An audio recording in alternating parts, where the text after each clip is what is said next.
যে তিস্তা একসময় শুধুই হাহাকার ছড়াতো, কৃষকের সাহসী পদক্ষেপে সেই নদীর বুকেই এখন সবুজে সমারোহ।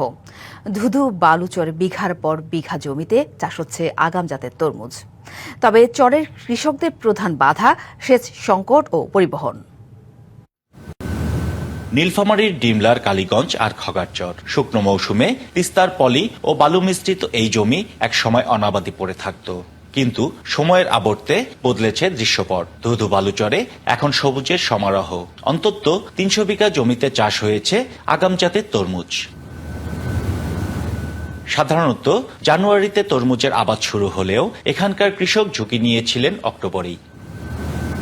তবে সাফল্যের এই গল্পের পিছনে আছে বড় সংগ্রাম। তিস্তার পানি না থাকায় কৃষকদের প্রধান বাধা সেচ, ঝুঁকি পোহাতে হয় পরিবহনেও। কোনো সমস্যা হলে আমরা ডিমলা কৃষি অফিসে আমরা যে পরামর্শ নিয়েছি।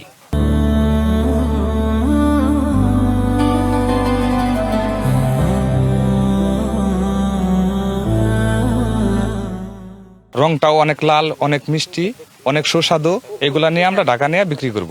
স্বাদে মিষ্টি আর আকারে বড় হওয়ায় এই তরমুজের চাহিদা এখন রাজধানী সহ সারা দেশে। তরমুজের প্রজেক্ট করে অনেক লাভবান হয়ে গেছে। বিঘা প্রতি খরচ প্রায় ৩০,০০০, বিক্রি প্রায় ৭০-৮০,০০০ হবে। এই অবস্থায় সেচ সংকট নিরসনে উদ্যোগ নেওয়ার কথা বলছে স্থানীয় কৃষি বিভাগ। চরের সবচেয়ে বড় একটি সমস্যা হচ্ছে সেচ এবং পানি ব্যবস্থাপনা।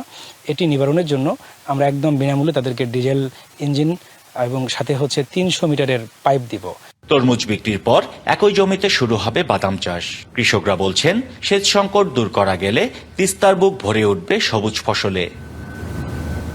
ওয়ালি মাহমুদ সুমন, ডিভিসি নিউজ, নীলফামারী।